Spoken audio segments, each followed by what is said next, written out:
যে লোক মানে সাংঘাতিক। দাদা আজকে নিয়ে যায়নি? না, কালকে ছুটি ছিল না আমার দাদা, ওই জন্য নিয়ে বেরিয়েছিল।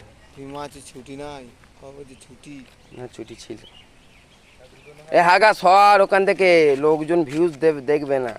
আরে উপরে ফোনটা একটু তোল না, এরকম তুলতে তোর কি হচ্ছে ফোনটাকে বাড়া? গুড মাসে